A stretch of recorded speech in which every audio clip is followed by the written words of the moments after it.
안녕하세요. Learning Memory and Emotions에 대하여 소개하게 된 정수경이라고 합니다. 제가 맡은 부분은 Learning Memory and Emotions 파트 중 Emotions에 관한 부분입니다. 본격적인 내용에 들어가기에 앞서 감정에 관여하는 뇌의 영역부터 소개해 보도록 하겠습니다. 우선 여기 보이는 에믹달라라는 부분은 편도체라는 부분입니다.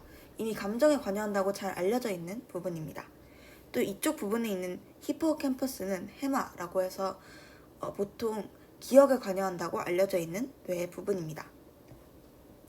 다음으로 인슐러 콜텍스인데요. 인슐러 콜텍스는 뇌의 외부적인 표면적인 부분에서는 볼 수 없고요. 뇌 안쪽을 열어서 살펴보면 이 부분이 있는데 이 부분이 이 안쪽 부분이 뇌 섬엽이라고 불리는 인슐러 콜텍스입니다.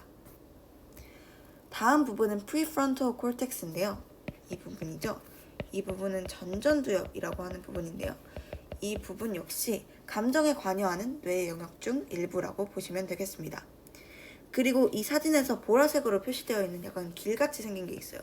이 VTA, Nucleus accumbens랑 Prefrontal Cortex를 연결해주는 이 부위가 바로 나중에 제가 뒤에서 소개해드릴 Reward Pathway입니다. 이제 기본적인 용어에 대하여 소개드렸으니 본격적인 내용에 대하여 소개해 보도록 하겠습니다.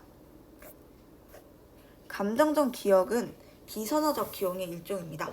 여기서 비선어적 기억은 자전거 타기, 신발끈 묶기처럼 기억을 통해 이루어지는 일이지만 기억을 인출하는 과정이 무의식적으로 일어나는 그러한 기억입니다. 기억을 인출하는 과정이 무의식적으로 일어나기 때문에 자동적인 기억이라고도 말할 수 있습니다. 우리가 특별한 노력을 기울이지 않더라도 그 기억이 인출돼서 우리가 편하게 그 일을 별다른 인식 없이 할 수 있게 되는 것입니다. 이처럼 감정적 반응이 한번 학습되게 되면 계속해서 다양한 상황에 노출되게 되고 그 과정에서 비선어적 기억이 됩니다. 1970년에 인류학자 펄 아크만은 6개의 기본 감정을 정의합니다. 그가 정의한 6가지의 기본적 감정은 밑부분에 쓰여 있는 화, 겁, 놀람, 싫음, 기쁨, 그리고 슬픔입니다. 아직 과학자들은 각기 다른 문화에서도 같은 형식의 감정이 나타나는지, 감정은 어떻게 정의해야 하는지에 대한 완벽한 결론을 도출해내지는 못했습니다. 하지만 명확한 것은 이 감정들이 아무 이유 없이 존재하는 것은 아니라는 것입니다.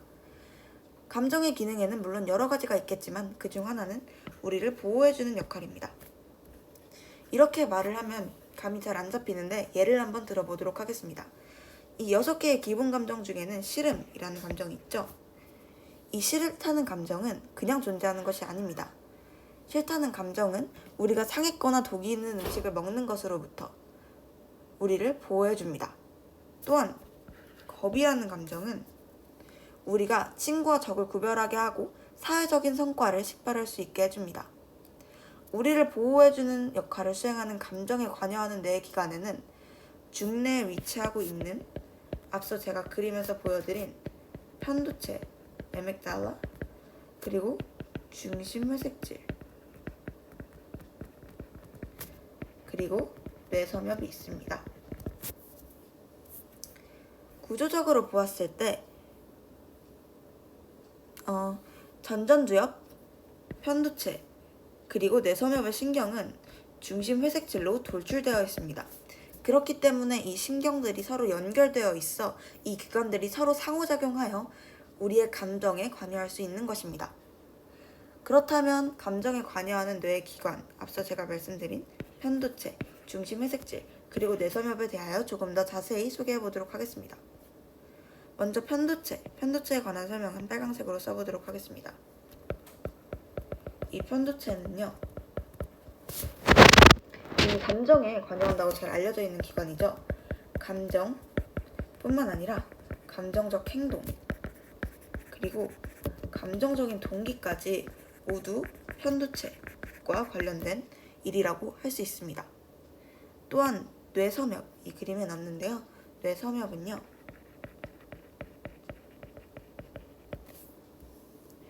저는 뇌섬엽은 편도체보다 상대적으로 덜 알려져 있는 부위이긴 하지만 굉장히 중요한 역할을 수행합니다. 뇌섬엽은요, 시스템 전체의 입력을 먼저 받아들입니다. 시스템 전체가 여기에 입력을 하는 거죠. 뭔가 정보를. 뇌섬엽의 시스템 전체에서 뭔가 입력이 들어오면 뇌섬엽은 이것을 받아들이고요. 생성되는 감정에 대한 주관적인 판단을 내리게 됩니다. 판단을 내리는 굉장히 중요한 부분이라고 할 수 있습니다. 그래서 주관적인 판단을 내릴 수 있기 때문에 감정적인 연결, 사회적 감정, 그리고 의식적인 행동에 관여하게 됩니다. 네, 뇌 중심회색질이라는 부분인데 아까 중심회색질을 보여드린 적이 없는 것 같아요. 중심회색질은 이 부분을 이렇게 확대를 해요. 이렇게. 그럼 이제 이 사진이 이렇게 확대를 하면 이렇게 나오거든요. 근데 여기가 중심회색질입니다. 중심회색질은 중간내 수도관 주위의 회색질로 편도체의 중심핵과 서로 상호작용을 합니다. 편도체의 중심핵과 서로 상호작용을 하면서 고통을 인식하고 스트레스에 대응하는 굉장히 중요한 역할을 합니다. 고통을 인식하고 스트레스에 대응하는 것은 우리 몸을 보호하는 데 굉장히 중요한 기능이라고 할 수 있습니다. 이 때문에 고통을 줄이는 약물이라고 알려진 모르핀을 받아들이는 기관도 중심 회색질에 모여 있습니다. 이번에는 제가 앞서 보여드린 Reward Pathway에 관련된 내용을 조금 더 자세하고 깊게 소개해 보도록 하겠습니다. 우리는 어떤 것이 다른 것보다 더 많은 이익을 가져왔다면 그것을 더 잘 기억할 가능성이 있습니다. 저도 이 부분을 읽고 제가 더 많은 이익을 가져온 일을 더 많이 기억하는지 고민을 해봤는데 아무래도 맞는 것 같더라고요.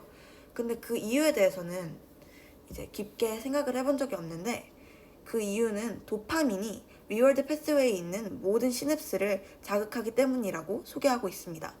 여기서 리워드 패스웨이에 있는 모든 시냅스라고 함은 해마, 편도체, 그리고 전전두엽입니다.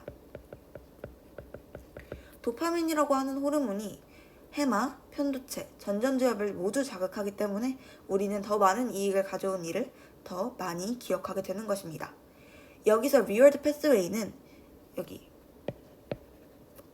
Midbrain's Ventral Tegmental Area (VTA를) Nucleus accumbens, 동기부여와 행동 사이의 인터페이스라고 합니다. 이 Nucleus accumbens가. 그래서 쉽게 설명하자면 동기부여 그리고 행동에 관여하는 부분이라고 할 수 있는데 이 두 부분을 연결하는 역할을 하는 이 연결 다리가 바로 Reward Pathway입니다.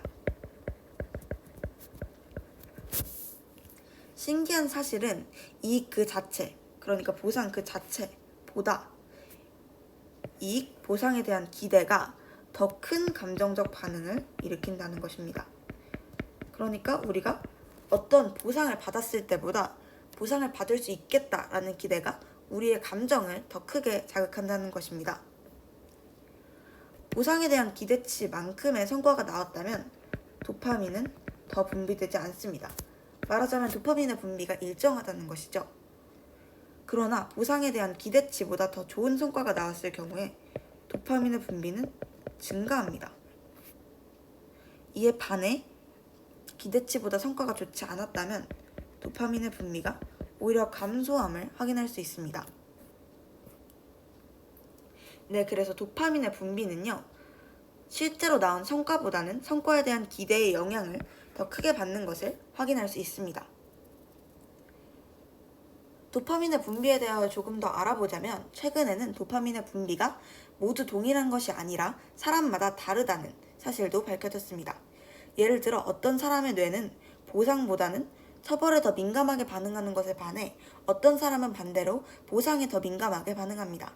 또한 연구 결과에 따르면 go-getters라고 불리는 열심히 일하려는 경향을 보이는 사람들의 경우 도파민의 분비가 동기부여에 영향을 주는 선조체, 이게 선조체라는 부분인데요.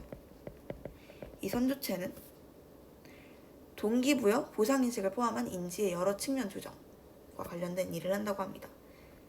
동기부여랑 보상인식. 그래서 이 go-getters라고 불리는 사람들은 선조체 그리고 prefrontal cortex, 그러니까 전전두엽에서 더 많은 도파민의 분비가 일어난다는 것을 확인할 수 있습니다.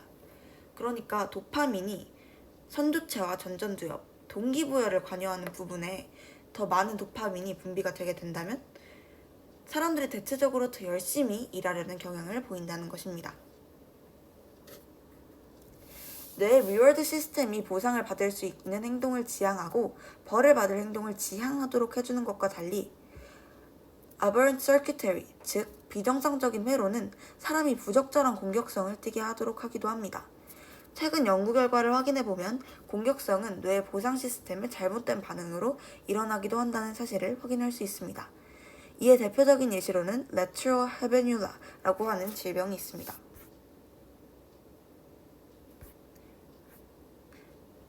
감사합니다.